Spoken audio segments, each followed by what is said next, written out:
name is Jennifer Clement, and I am the president of Penn International.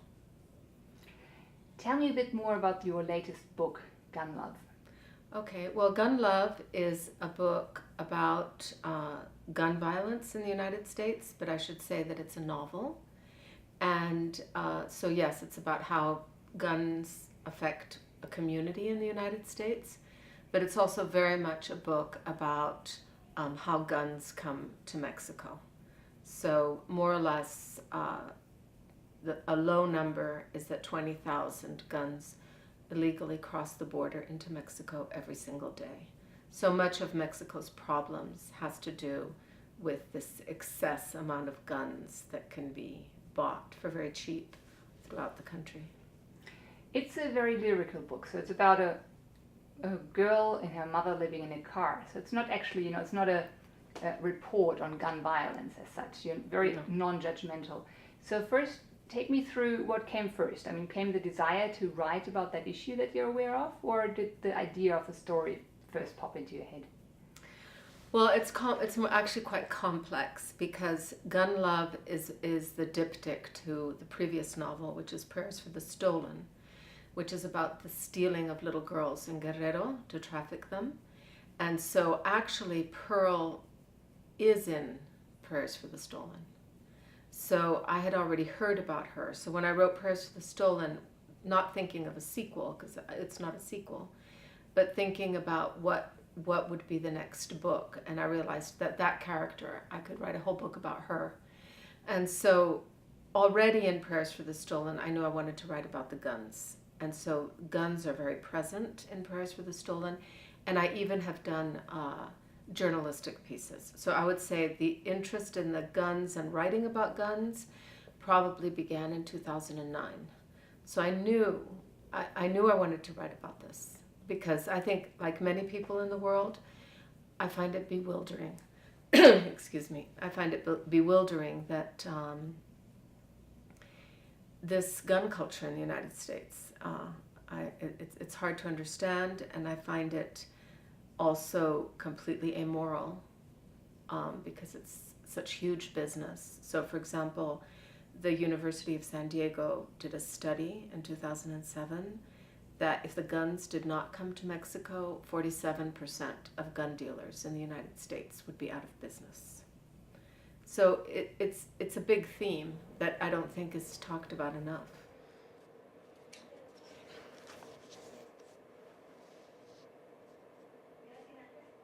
I go to these themes through the door of poetry.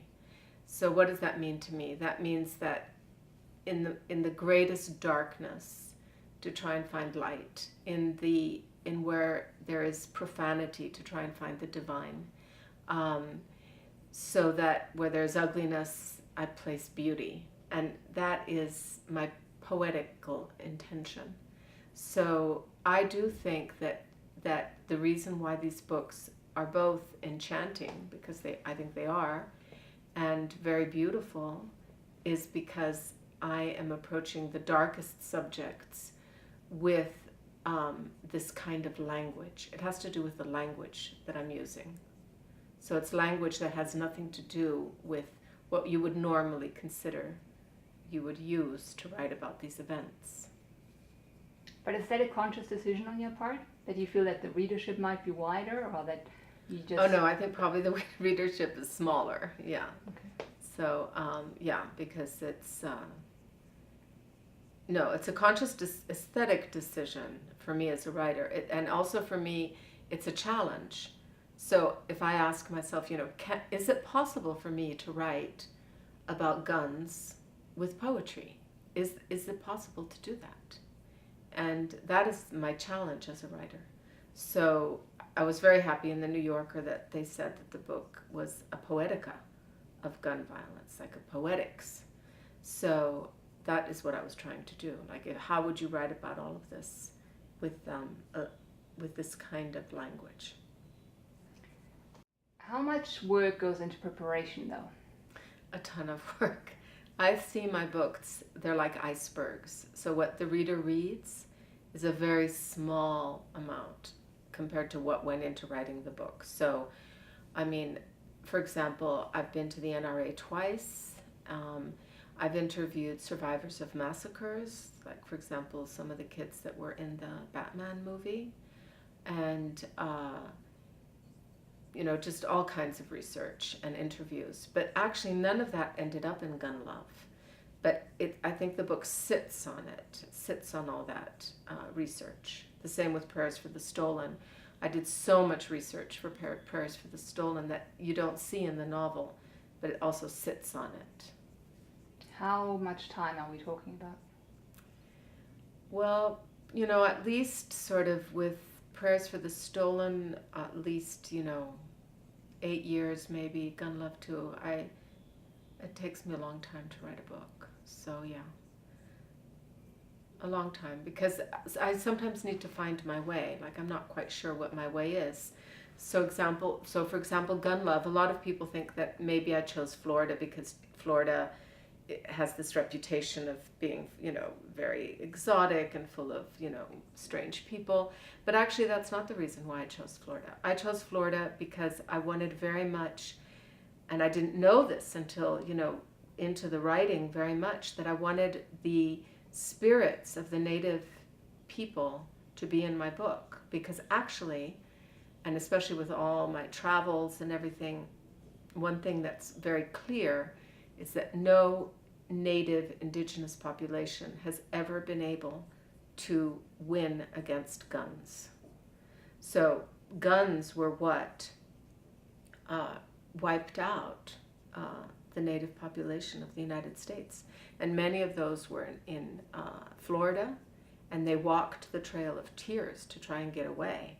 And so in Gun Love, the Trail of Tears is discussed and appears. The spirits of Native Americans appear. In fact, there is a kind of medicine woman, prophetic American Indian who appears on the bus at one stage and can see into Pearl and see who she is. And then towards the end of the book, also, the spirits really help Pearl. So for me, that was very important. And in fact, at one point when one of the characters is killed and another character discusses what happened, it's an echo of what happened in one of the last battle against General Custer, when all the Indians were on their horses running into the English army, and the cry was, "This is a good day to die," because they all knew they were going to be massacred. So I was just in South Africa, and there's drawings that the Zulus have made of, the spear against the gun.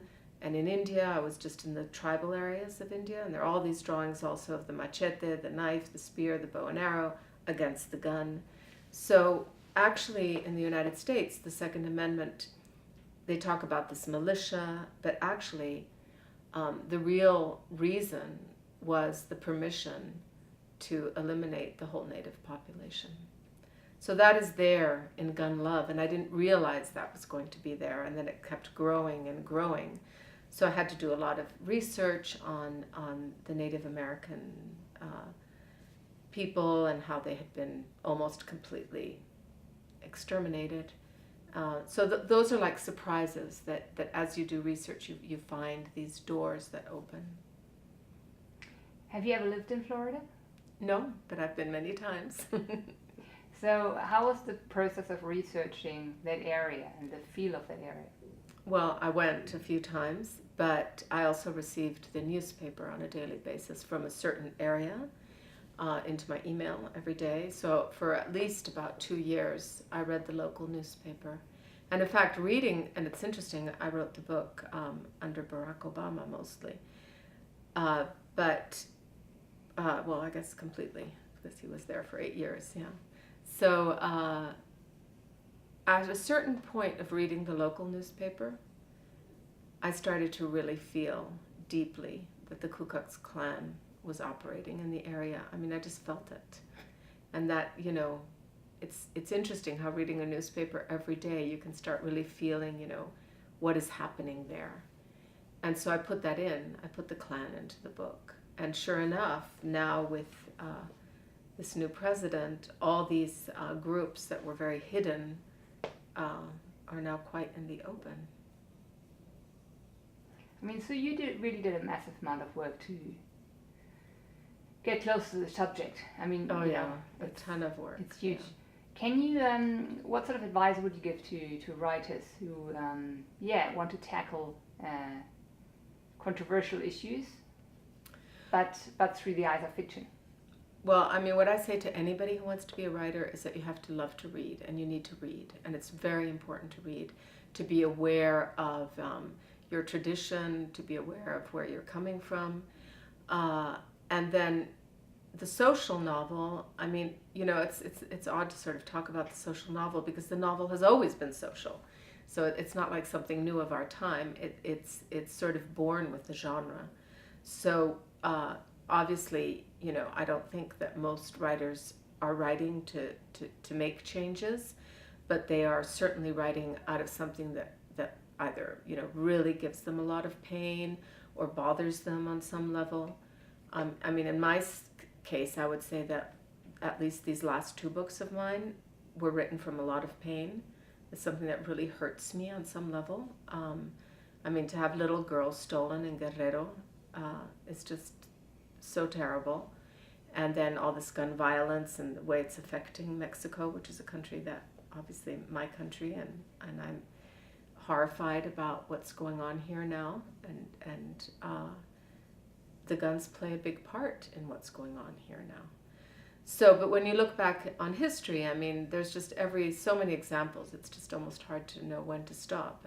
So we can think of classic examples, which would be, you know, Charles Dickens's Oliver Twist, that changed laws of child labor laws. I mean, certainly as a woman, if you buy a property, you have to thank Jane Austen and Charlotte Bronte for showing what life was like when you couldn't work, when you couldn't inherit property, when you couldn't own property, how terrible that was for women.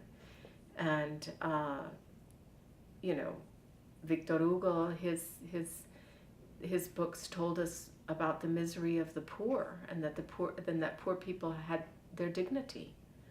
And so, yeah, novels are very important in that sense. Still I'll repeat one question where I'm still not quite sure. Because you say you write out of pain, so there's for you a lot of emotion behind it. But it doesn't seem like that in the book. Right? I never felt like I was being pushed in a certain direction at all. Like, I just read through it and was like, yeah, okay, this is, you know, a beautiful story. But there was just I didn't feel like I was made to think anything. And only a few days later, I woke up at night and go like, I feel really quite sick suddenly. You know, it took a while. But while I read, that wasn't there.